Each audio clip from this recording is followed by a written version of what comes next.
All right, and we're live.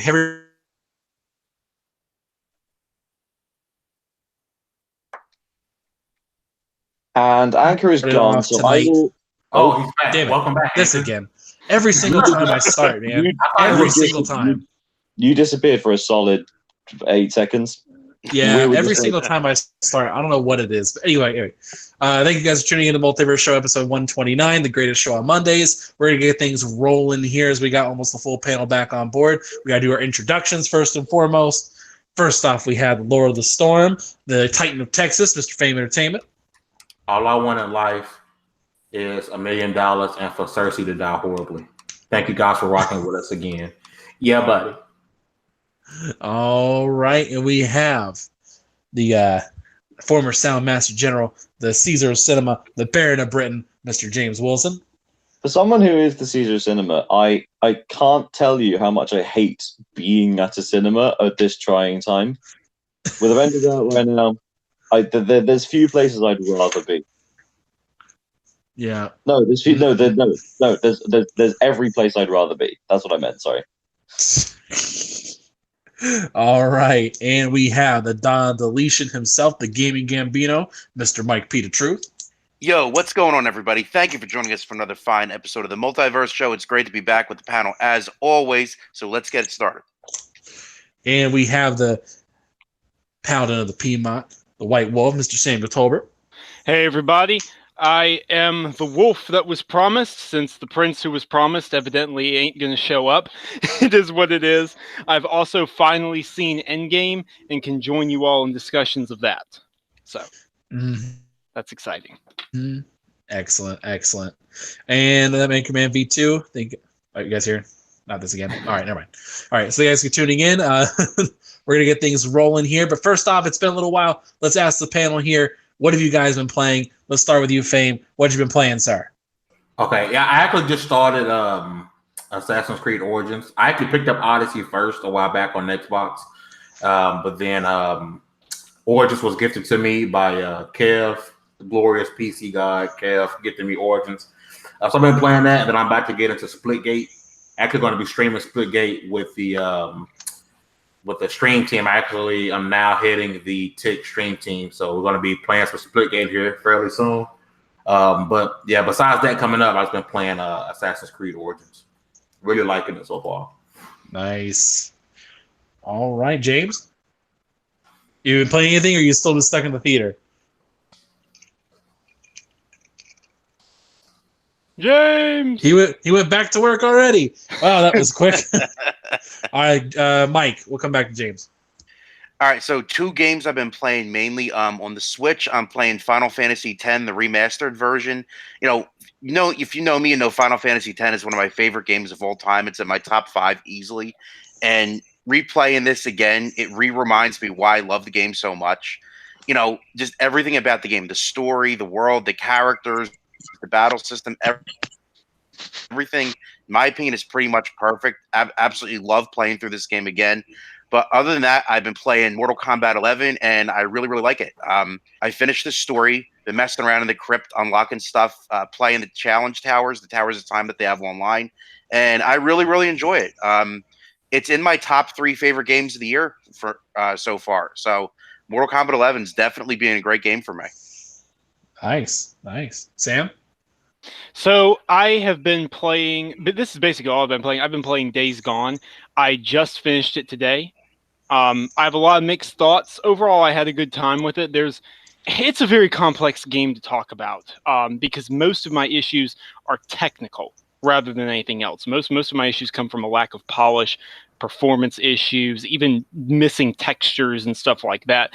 But at the same time, I had a lot of fun playing it. So mixed thoughts all around there.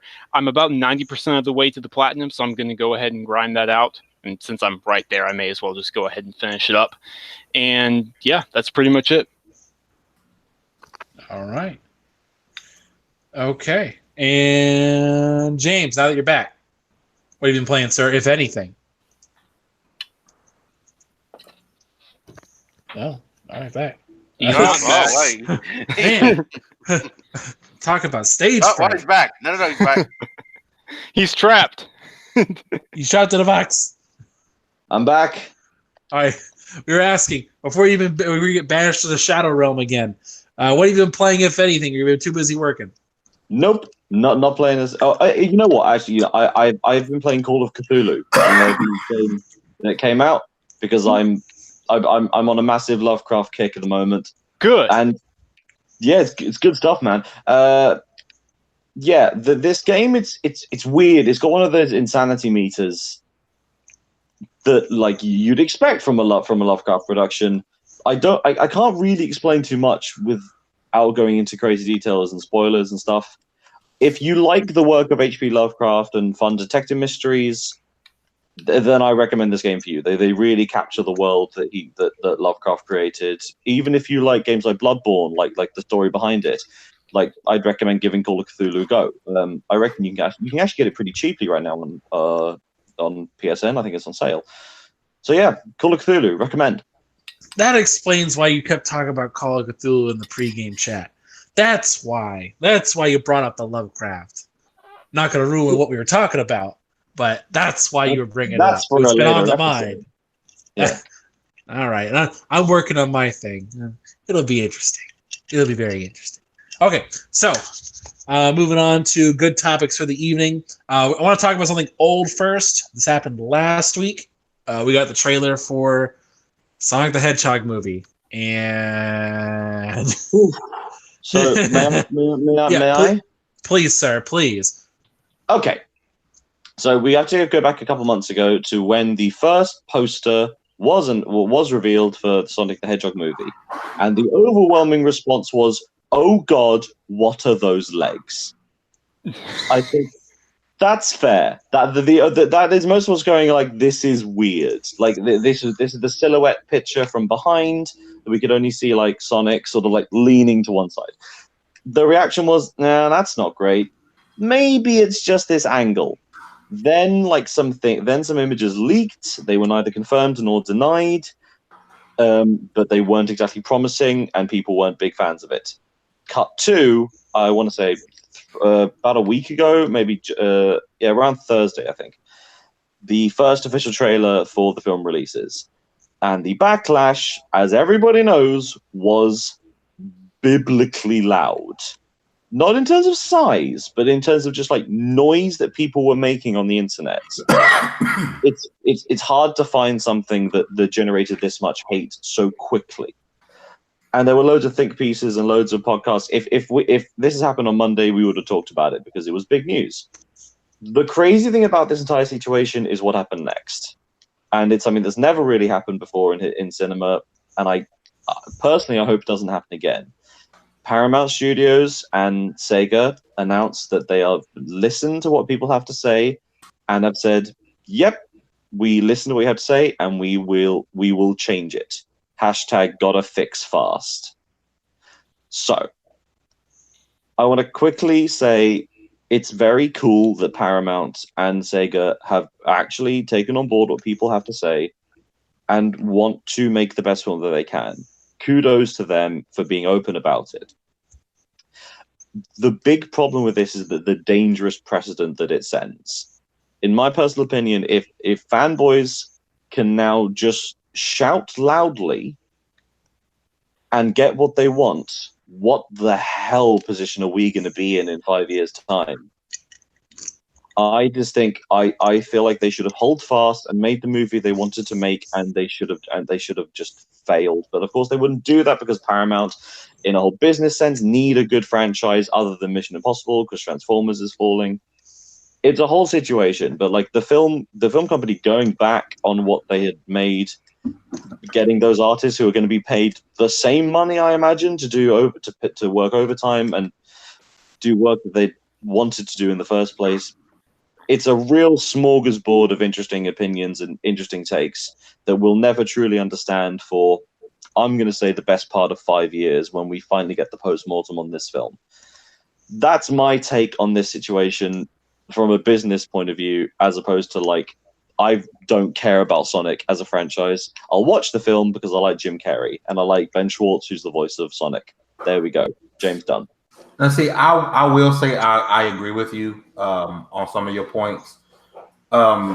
And to me, it's one thing if they had to go back and change the script or change the whole story. Then I'd be like, all right, we don't know what their original vision was. This is a problem.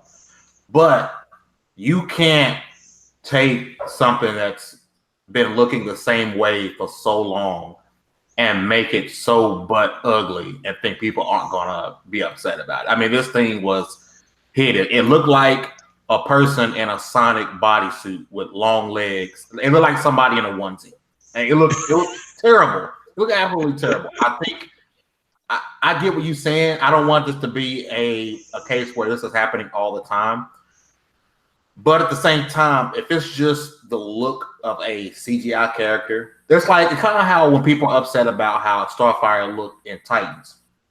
For the people who watch Titans, I had no problem with the way Starfire looked in Titans because when you actually watch the show, her outfits were fine. It was great.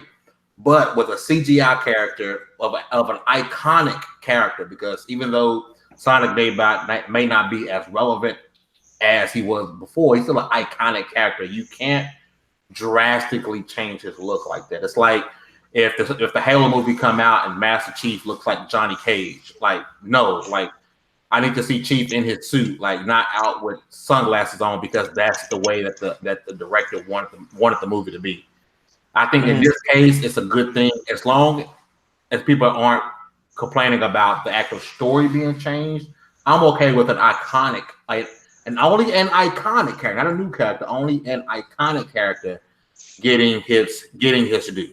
Only iconic characters. You know what? I agree with you, and I think the Sonic looked bad. It looked just wrong, frankly, from a person who doesn't care. But they're not going to change the script, and that was another problem of the trailer. Like, what is this film? Like, there's no the only official story that there is for Sonic the Hedgehog is the Sonic Bible, which is a document that Sega created in 1990 in the lead up to the first game, which I advise all of you in this chat and like everyone on YouTube, look up the Sonic Bible and all the variants thereof. These are the only official canon. This stuff is weird. Like Sonic's real name is Sonny. Who knew that? What? I have seen some of the stuff you're talking about. It gets bizarre quick. Oh yeah. Like they try to over-explain everything. Like the reason he's blue is the cobalt effect, which is a real thing. When things travel at the speed of light, they turn blue. That's a real thing, or at least a noted theory. But yeah, Jim Carrey is doing his weird Jim Carrey thing for the first time in like decades. Of all the films to do it for, he's doing it for the Sonic film. I just don't know what this film is, and I think changing the look of a CGI character will do nothing for the betterment of this film. You know, here's the thing, though. I mean, social media gaming community, most part, we pretty much disagree on everything. This is one of the only issues that I can remember where everybody was in disagreement, like, oh my God, Sonic looks horrible. Kind of going off of what Fane said, I think the problem with him is that he looks too human. And it just looks too human, and he just looks wrong. But, James, going back to what you said, like there has been a history of this with this movie. Like we've seen, the teaser poster, and we've seen other images that have leaked, and people have been saying this whole time he looks horrible, Sonic. So I find it hard to believe that people that work from Paramount didn't pick up on that, and they're waiting for now to redesign Sonic when the movie comes out. When? This fall, right? November. So it comes out in November. They've had time to do this redesign. And the other thing that I thought of from the business sense is they've already got merchandising underway as well. Like they're going to be putting out, T-shirts and action figures and, Slurpee cups and things like that. And they probably have the designs for those figured out as well. So that's got to change too. I think I bet it's mostly logos and silhouettes. I honestly think a lot of the stuff that they had going on would be like, oh look, here's the Sonic silhouette logo. Like it's very cartoon stylized. Because I just can't see the face of that Sonic on any merchandise. Well, you're not going to anymore. I know they're not going to, but I even before that announcement, I just couldn't see it. Like this is not an iconic looking face to put on anything. So I would be fascinated to talk to Mattel or Hasbro or whatever company is doing the merchandise. I would love to have a dig down conversation into this. Mm-hmm. Yeah, that would be interesting for sure. We will never get it. We will never get it. It's what this is going to be one of those film stories that sort of just goes on forever. So yeah, I think the Sonic film, from a business point of view, and like looking at it from the outside, I'm fascinated by it. I am fully aware the film is going to be god awful, but in a way, that gives it a bizarre charm. No, it does. It really does. I'm enamored with seeing what Jim Carrey is going to do in this, and I don't understand why. It's fascinating. But I have to say, quickly before I forget, the fact that they're going to be redoing all this CGI work on Sonic's look means that this is a real video game movie. They found a way to incorporate crunch. Mm-hmm. Yeah. I honestly don't think it's actually that difficult. I mean, at least in terms of the mocap stuff, Mocap? Well, not mocap. All you're really doing is you're changing some of the model texture, not textures. You change some of the models. Like, yeah, there's gonna be some tweaking to do, but not. I don't think it's as big of a jump as what they were already doing. Yeah, it is. He's the main character of the film. Yeah, but So he's also an all CGI character, and how much can he be in the movie, really? I know. You know how this stuff goes. In a film called Sonic the Hedgehog, there can't be more Eggman than Sonic. Oh, is that a dare? I will bet you, sir, there is more Eggman than Sonic the Hedgehog in this movie. They're either equal screen time or more Eggman. Okay, I will bet you an indeterminate amount, and we will decide on a later date, that Sonic the Hedgehog has more minutes of screen time in this film than Dr. Eggman. I will say equal to less than Eggman. Because they got Jim Carrey. Who's voicing Sonic? Ben Schwartz. Who? He's played John Ralphio in Parks and Recreation. He's also... I'm sorry, who? Nobody cares! Sorry. You had an opportunity to do It Doesn't Matter, and you didn't do it. Yeah, I didn't do it, but I failed. Either way, so that's what I'm saying. So yeah, I honestly believe they'll have more Jim Carrey in the movie. He's going to be the selling point for that whole movie. So I'm not particularly surprised. The fact, like, just look at the marketing. The marketing so far has been, look, we got Jim Carrey. Yeah, that has been the biggest focus. This film's going to bomb. We also don't know how drastically they're going to change Sonic's design either. Like, if you think that, what if they made it worse? They go the other way. They certainly could. Oh God! Like if you think you're going to get from the Genesis games, the little 3 foot tall kind of round looking Sonic, I don't think we're going to get that. Like, it's not going to be that drastic of a change. I don't think. I want him to walk honestly in holding a chili dog. Oh God. As a troll, they should just have a scene where he's have the scene that releases hey, here's the new design for Sonic. Have his eyes even farther apart and really squinty. Oh, just do the Ugandan knuckles. You know what? I just had a thought. Fully rendered CGI Ugandan knuckles. Yeah. Yeah, I just had a thought. That was actually about Knuckles. Actually, there's gonna be a mid-credit scene introducing Knuckles. A mid-credit scene introducing Knuckles, played by Brock Lesnar. Oh God! It won't be Brock Lesnar. It'll be John Cena. It'll be John Cena. He hasn't done anything with his career for a while. No. If Cena's going to play anyone, he's going to play Big the Cat. Oh God! Nah, I just imagine Seth Rogen as Big the Cat. That's all I can think of right now. Yeah. I think if they're gonna do a Knuckles one, I can't believe how seriously I'm taking this. It'll be the end credits, and it won't be a scene. It'll just be the sound of Knuckles cracking. Oh God! All right, so we're gonna move on to the next topic. While we're on the movie subject, so let's talk about Endgame for a second. So Endgame has been out for 2 weeks roughly, and it is knocking on the door of Avatar. It's right there. It's surpassed every other movie except Avatar. And it's yeah, not slowing down. It's not slowing down. No. From personal. I know this is only anecdotal, but I work in a cinema, so today was Bank Holiday Monday in the UK, and it was full. We had 7 full showings of Avengers today, and I know it's a day off, and you could fill up the whole day. For the next week, every night we have a sold out showing of Avengers. This is it's beyond a juggernaut. Like this is now redefining film box office and how successful a film. I believe it. I think it'll crack 3 billion. I think so. At this rate, it'll crack 3 billion. I agree. The drop off is coming, and it has to come, because if it doesn't, what the hell does that mean for films going forward? And again, talking about dangerous precedent, will we see an even more rise of 2 kinds of films coming out? Massive budget blockbusters like this and tiny indies? Will this film completely destroy the mid-budget movie? There's a real think piece to be done on this. I'm tempted to write one up. Return to proper film journalism about this. I'm terrified and excited at the same time at this film. Yeah.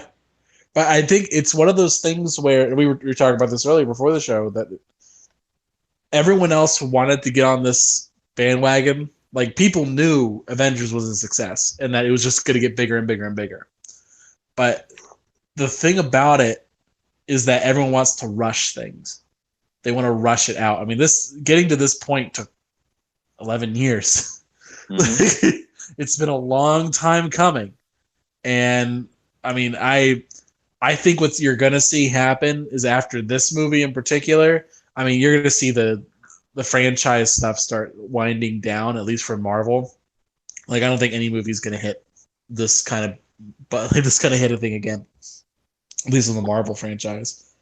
I just don't, because of these. This is a once in a lifetime kind of thing. It's maybe generation. I think we'll see something. I say give it 10 years. Mm-hmm. We can, but it won't happen anytime soon. The rate of return, the way at which people are going to see this film over and over, is ridiculous due to the nature of it. It really is outside the norm. You can't apply it to normal stuff. I personally have already seen the same group of people watch this film 4 times in the theater. I believe it. I 100% believe it. In a week and 3 days. At that, when I've been working at cinema for the last 2 Star Wars films, and every Marvel film since December 2017, nothing has come close to this. Yeah, and I see. In an alternate reality, I would say, but wait for episode 9. But I'm not even sure about that. No way. Yeah, like, that's the thing. Purely because Star Wars is mostly and only an American thing. I mean, the American box office is huge for Star Wars. I mean, that's just the thing.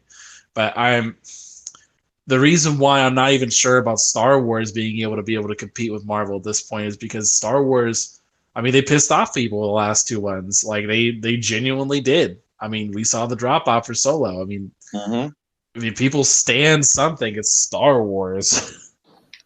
Like, it's just weird to me. But I think episode 9 will, just very, very quickly, episode 9 will draw in the massive crowds because it's the end. It's the last one.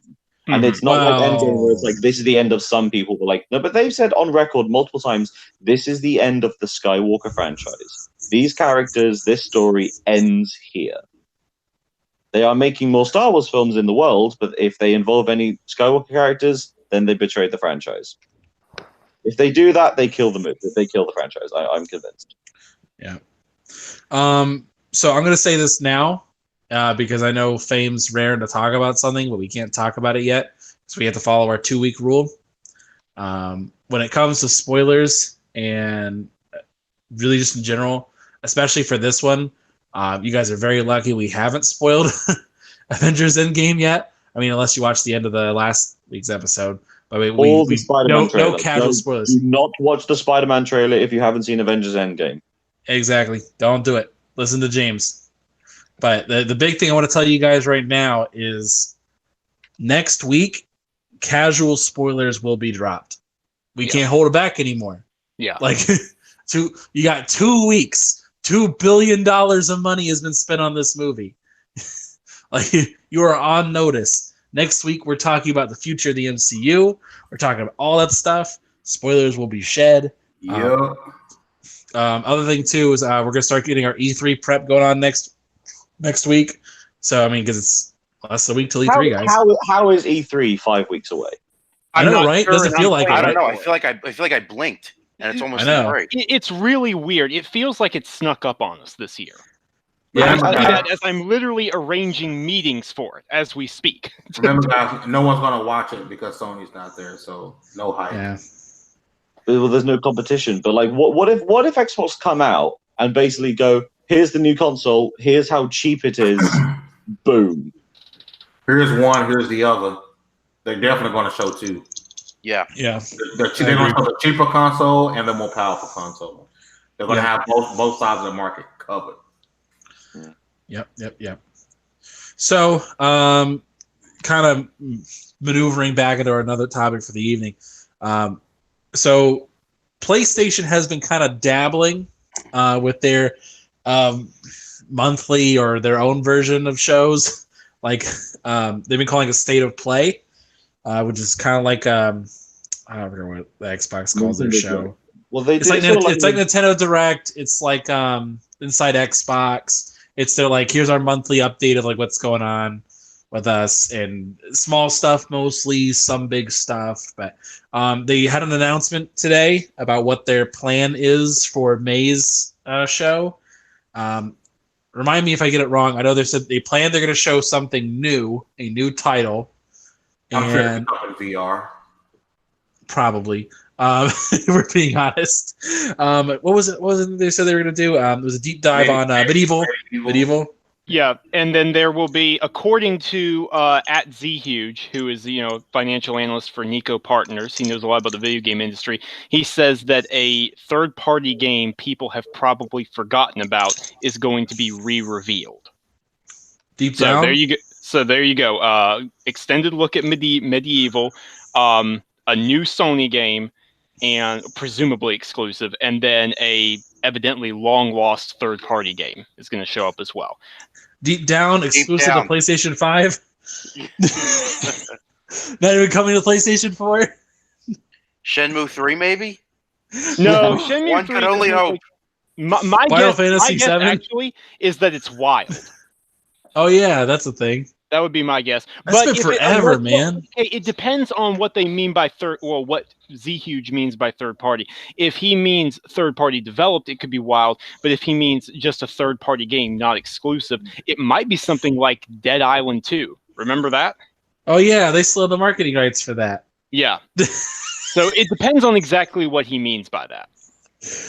I swear, if Dead Island 2 is coming out this year or next year, they're so screwed.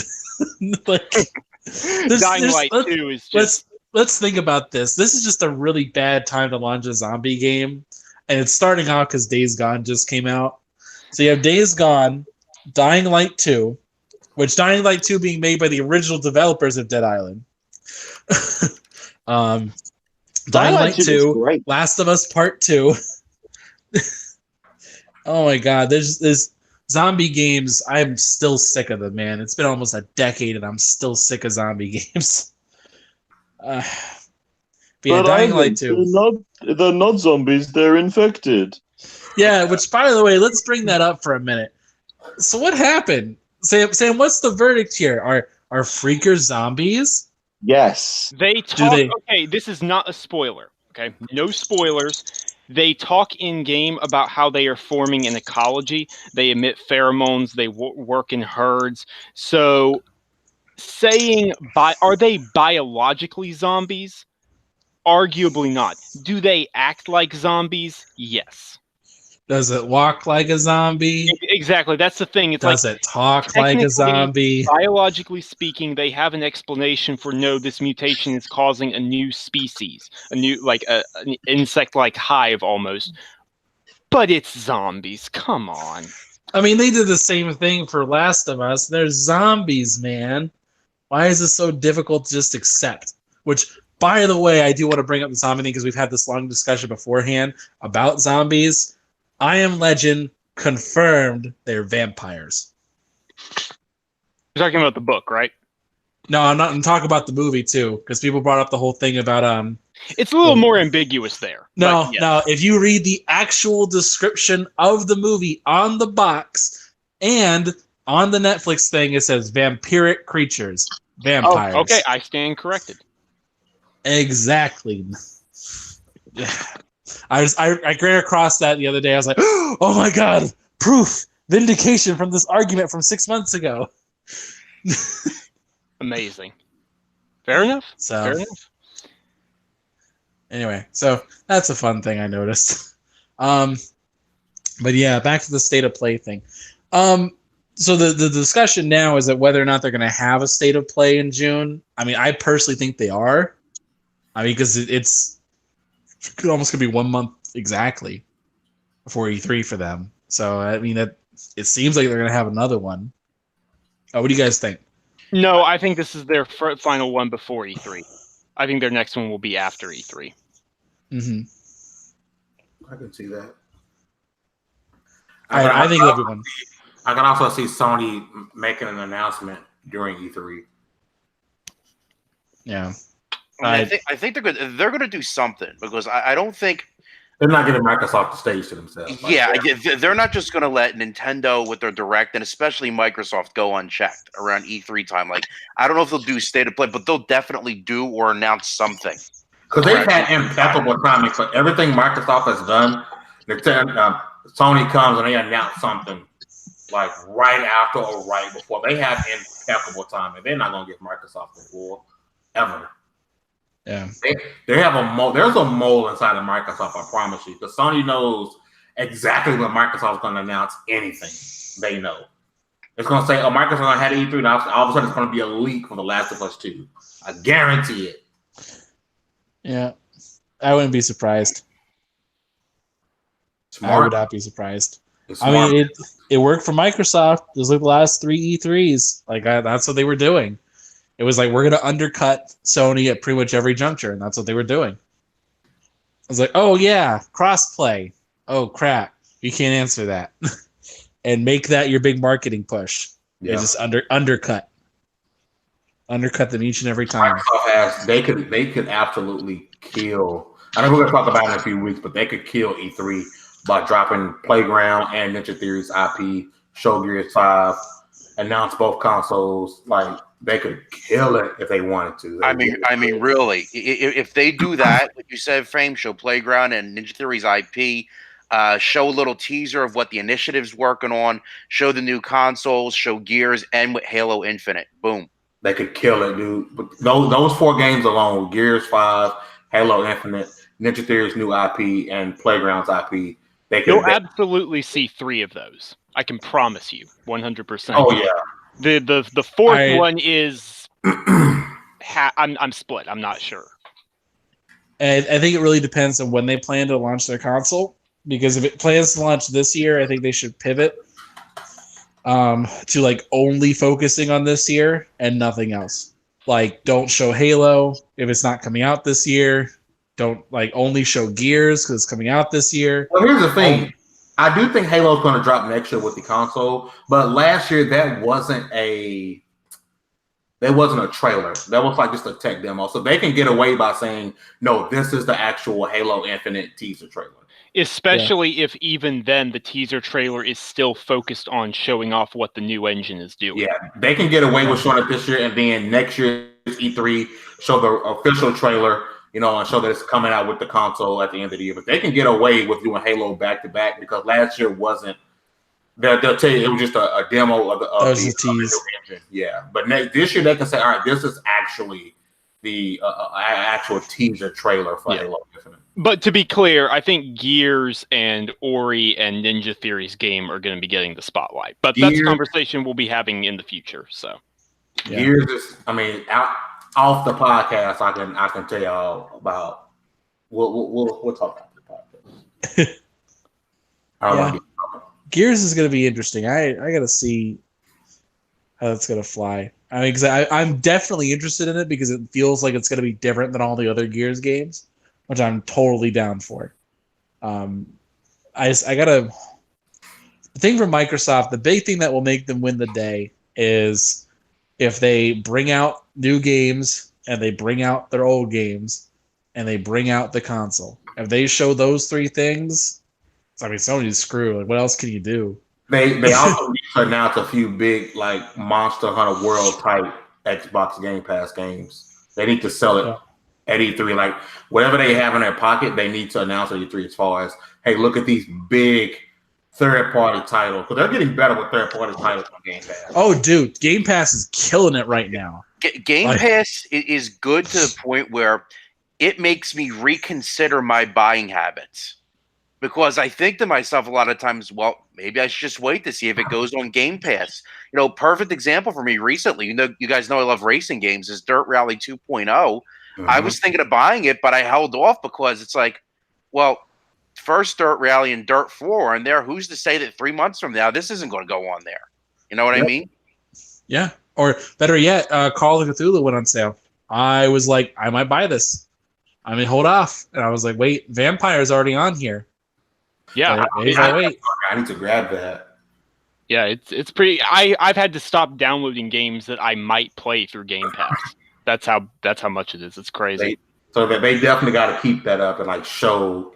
And I've been rubbing in so many people's faces who told me at the beginning, "Oh, Game Pass is only going to be smaller, shitty titles." I'm like, dude, just wait. And now they're hitting you left and right with these big third-party partnerships. Like that's huge for. They just put Wolfenstein 2 on there. That's huge. Yeah.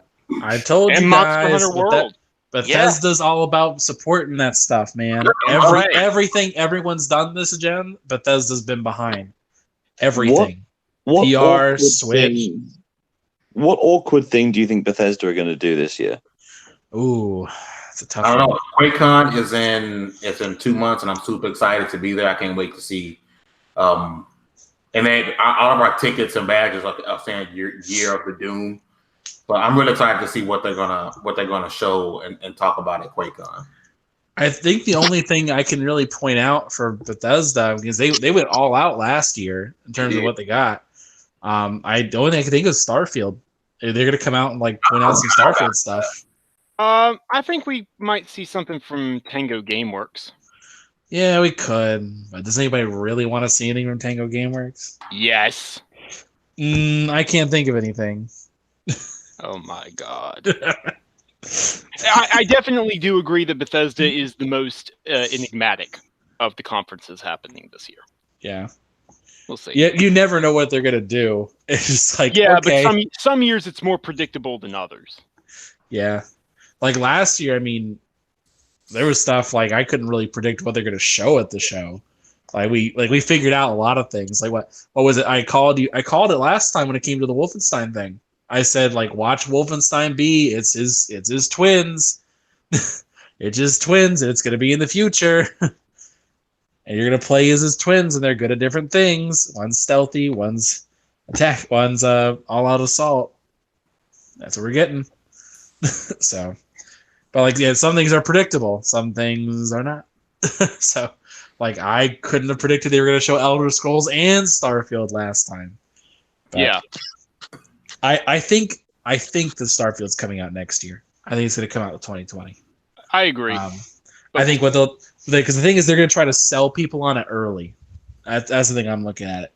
It's like they're gonna try to sell people on Starfield early, starting this year, and be like, hey, it's coming, but not a super deep dive, or here's a story trailer. Just give you enough. But that's what I think they're gonna do. But yeah, this isn't our official pre-E3 show. We kind of it that way. That's my fault. Yeah. No, it's fine. we'll do that next week. Next week will be our pre-E3 show officially. With our pre-E3 show though, we do like every other year. You get 3 predictions, and one something crazy, one something like no crap is gonna come. One something absolutely off the wall crazy, one something that's just obvious, and one thing that's just something interesting you got to bring to the table. So we'll do what we did last year. It'll be fun. So we'll see how many more times I can say the words "Beyond Good and Evil" 2. Yeah. Okay. I think I got. Never mind. Sorry. Okay. Anything else you guys want to talk about before we start wrapping things up? Are we going to talk about Game of Thrones tonight? Yeah, I guess we should, eh? All right, guys, you know the drill. If you haven't seen Game of Thrones episode 4, there's the door. Let me hold the door on the way out. This is about the time where I bounce. By the way, Sam, thank you for that list. I'm going to start watching it this week. I didn't get a chance to watch any because I was playing Mortal Kombat. But no worries. I mean, like I've said, man, if you have the time, really do just invest yourself from the beginning and go. But, you know, if you don't want to do that, then that's probably the best way of catching up. All right. So. Mm-hmm. All right, guys. Thank you again. Thank you for tuning in. And I'll catch us next week. Mm-hmm. Okay. Oh no! Wait, he left his coffee cup on the table.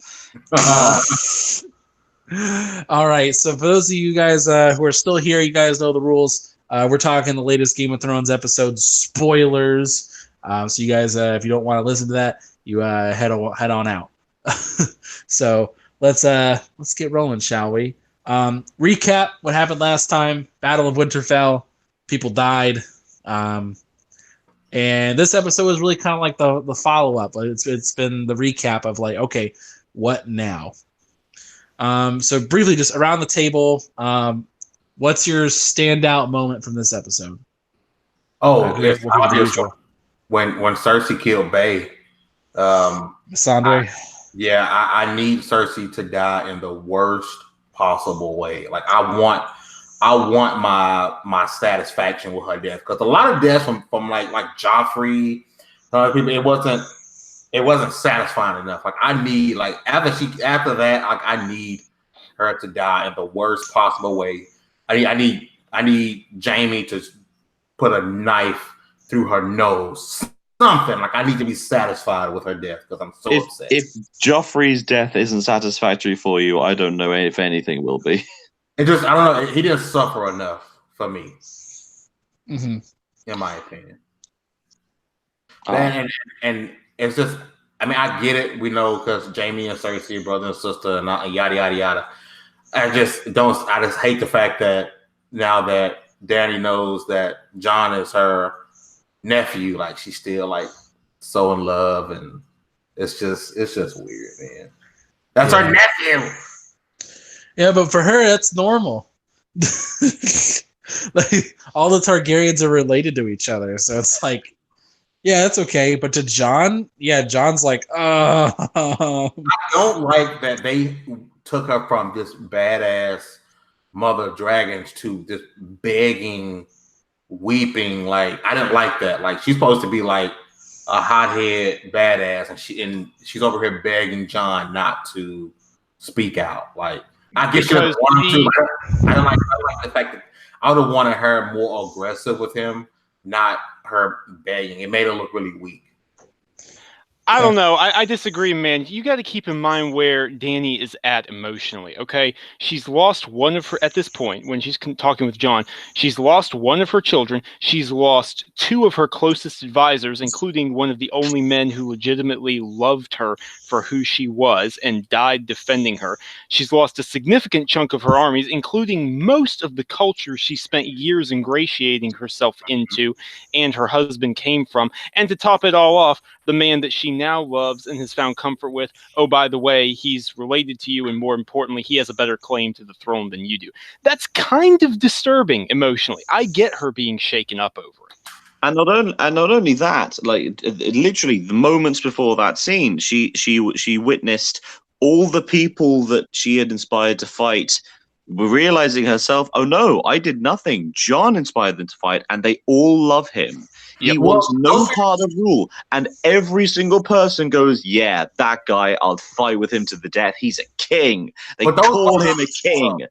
Those weren't her people in the Great Hall. They were all Northerners. Like you didn't see like people. You didn't see none of the people that were enslaved. No one was in there from people she inspired. Everybody who was in that Great Hall were all Northerners. They automatically see that's the problem, Dame. The thing with her is like she has the claim from across the waves. Like she is Khaleesi. She's the breaker of chains. She's the unburnt. She has all these titles, but the problem is she's trying to be a ruler of Westeros, and Westeros doesn't know who the hell she is. Mm-hmm. I think that's the biggest problem has been with this season was whenever she shows up, like literally the first scene of this episode of the whole season was, hey, yeah, I'm in Westeros. Let me go scare the locals with my dragons. If she wanted to actually, she should have, I'm going to be perfectly honest, especially because of events that happened later in this episode, she should have taken Olenna and Yara's advice at the very beginning of season 7, just burn down King's Landing. Yep. Burn the Red Keep. I'm sorry if innocents die. Cersei would have used you for slaughter anyways. It sucks. The rest of the houses, once they see a second Harrenhal happening, won't dare stand up against her. End of the discussion. Yep. That's what she should have done. Burnt that bitch to the ground. Yeah, but now the thing is that Cersei has time. She's figured she's like, okay, and I would not be surprised if Cersei's pulling a Tyrion and being ultra manipulative and saying you see parts of it in this episode. Like what they do is they pull all the civilians and put them inside the keep, and so if they try to attack King's Landing, they're going to kill a ton of innocents, and that will weaken her claim. The problem is, at this point, I think Dany's going to do it anyways. End of this episode, Dany looks crazy. Like, I can't blame her. That's the thing. I don't blame her. I understand completely. But the overwhelming thought that I had when I saw like the final image of her just like walking away, just like in thought, was just the phrase "burn them all." And can we please talk about? I mean, shout out to that actress for Missandei. Natalie Emmanuel, her name is. Thank you. Can we talk about the powerful imagery of her dying once again, being in change, but her final word is Dracarys? Yeah. Which is the first thing said between her and Daenerys from the moment they met. That was the first word exchange between the two of them. She's telling her, burn this bitch to the ground. Yep. Yeah. And shout out to Jacob Anderson as well for those muscle spasms in his face. You can tell he's trying to be the composed military man he is, but I thought he was going to puke. I really did. Yeah. Jacob Anderson doesn't do a lot of acting. He's mostly a musician. He's a rapper known as Riley Ritchie. But why not? He's great. He's so good. He did a great job. I don't know if anybody else feels this way. I just feel like the way this is going, it's going to end with Cersei still on the Iron Throne. Like I don't agree with that.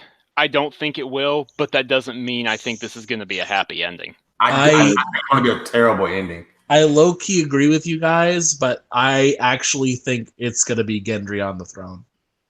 Really? They set this up, and I said this like 3 weeks ago about this, where, beginning of this episode, Gendry gets recognized as the son of Robert Baratheon, officially, which makes him heir to the Iron Throne, with the most legitimate claim to the Taken Throne. If you don't want to follow to the Targaryen thing.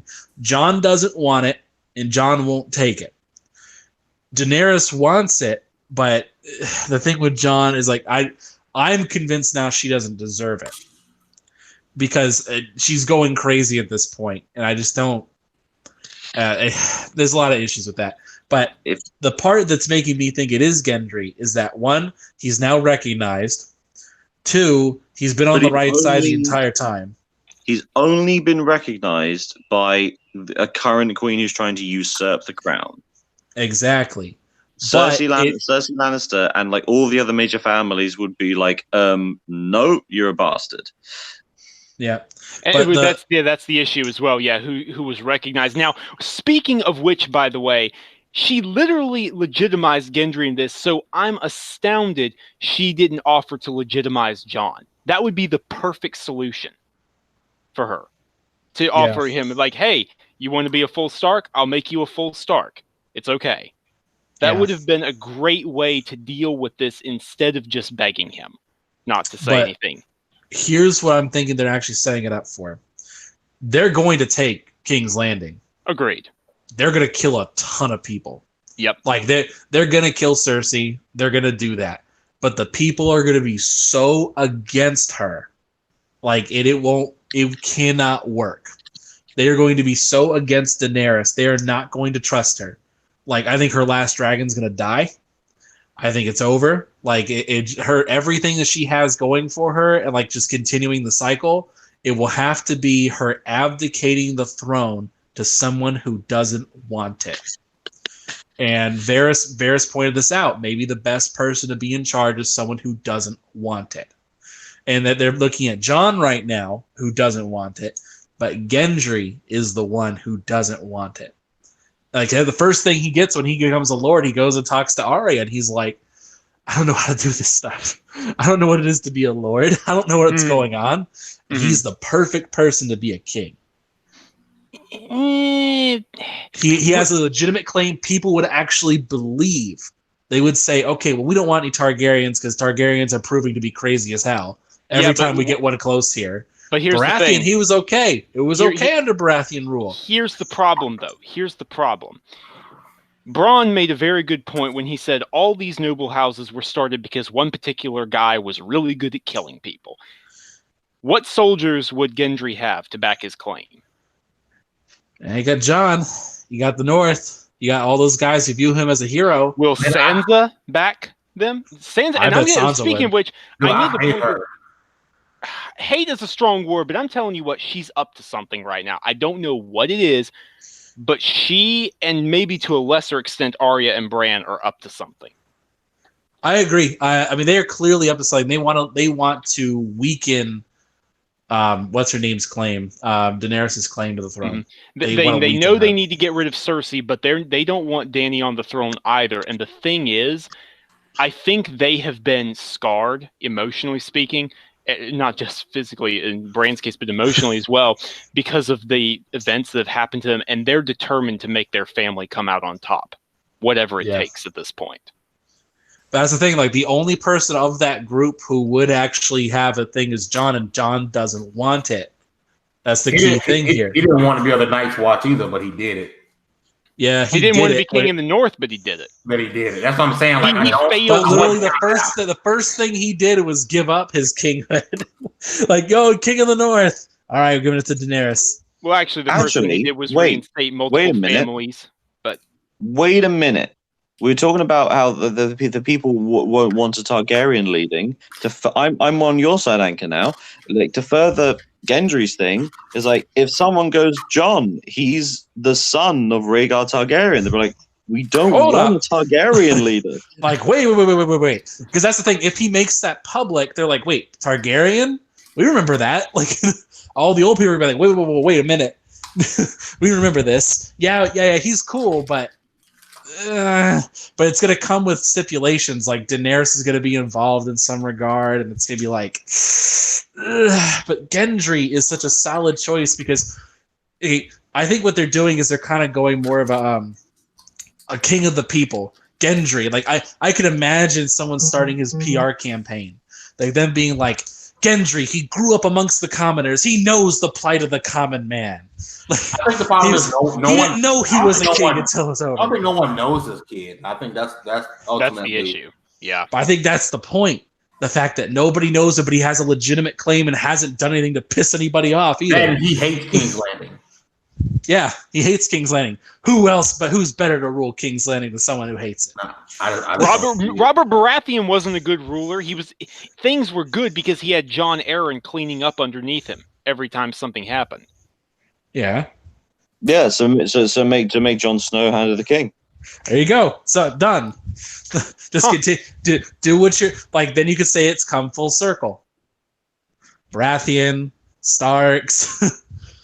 You can say it's come full circle then. I do I'll definitely have them hope. both Dany and Cersei dies. I'm kind of at that point too, We're taking which death is really predictions. sad. Okay, I'm gonna write them down. Hold on. Yeah, dude, write them down. Okay, so Fame, you are at who? Who do you think? Because let's be honest, most of the major deaths are probably going to happen in the next episode, not episode 6. All right. By the way, we're going to say this now. Sam, you're the official Meister of the multiverse, so I get to work. Neat. I'll start forging my chain. So Fame, who have you got? I'm going 2 different ways. One way tells me just Dany dies and Cersei lives, but now I'm going to lean towards both Cersei and Dany dies before it's over with. John, out of the 3, John is the only one that stays alive. Okay. All right. Ivan, what about you? Come back to me. I'm working on that. Okay, James. I don't know anymore. Ghost. It's just like, I keep making predictions, and the only one I've got right is Missandei. Yeah.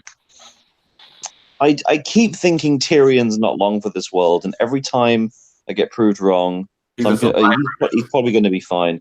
I think someone like, you know what? I think Brienne. I think Brienne might ride south, try to help Jaime, and lose her life, and Cersei will be the one to do it. Yep, and then Jaime kills Cersei. All right. Are we also taking bets on who's taking the throne at the end of it? Are we also doing that too? Because everyone does that. Well, we should do both. Do both. Yeah. All right, so for me, it'd be Jaime kills Cersei. I don't know how Dany dies, but she dies, and Jon takes the throne. All right. Okay. And James, what about you? I'm going to go for a wild card. I'm going to say that there is going to be no one person, and all of the lords of the major houses will combine to form a council. Neat. Okay. So like a proto-democracy almost. Okay. Yep. Okay. And Ivan? All right. Gendry takes the throne. I had to say that. Okay. Cersei dies. Daenerys doesn't die, but gets ridiculed. And Jaime dies. Okay. And let's see here. All right. Comes to me. I don't think there's going to be an Iron Throne. I think that it's going to, the 7 kingdoms are going to go their separate ways. I don't think it's a democracy. I think they revert back to 7 separate kingdoms. And as for deaths, I'm going to go with Cersei and Jaime.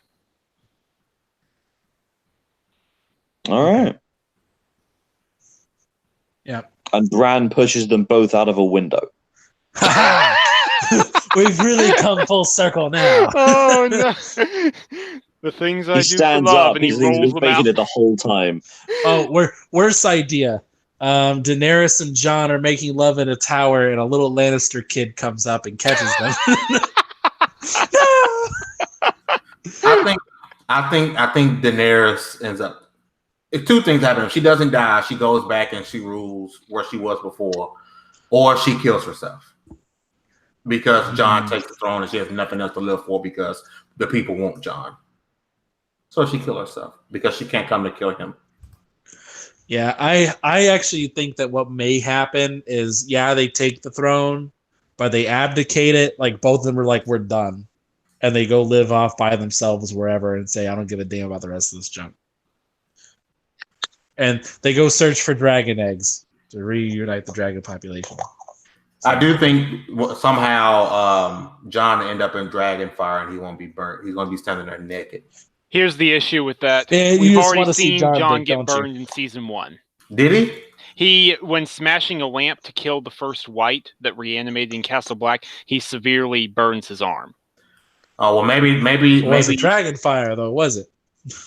Maybe because him dying kicks in. Maybe kicks in his "I won't be burned" powers. My theory was going to be that he that speech he gave to Theon about you're a Greyjoy and a Stark was going to come back in a big way, and he would just embrace both sides of his family. That theory went up in flames when my good boy Rhaegal was shot from the sky, and I'm still not okay with that. So. I honestly thought that was a dream sequence. I was like, wait, what? The pacing felt weird. I was like, what? It happened. I'm not okay with it, fam. I'm really not. I knew something bad was going to happen when I saw Missandei and Grey Worm just like holding hands and smiling. I thought, nah, this can't last another minute, and it didn't. Yeah. Yeah. Okay, so we're gonna wrap things up now because I think we talked about Game of Thrones long enough. So, Yep. thank you guys for tuning in. We really guys appreciate you guys tuning in each and every week.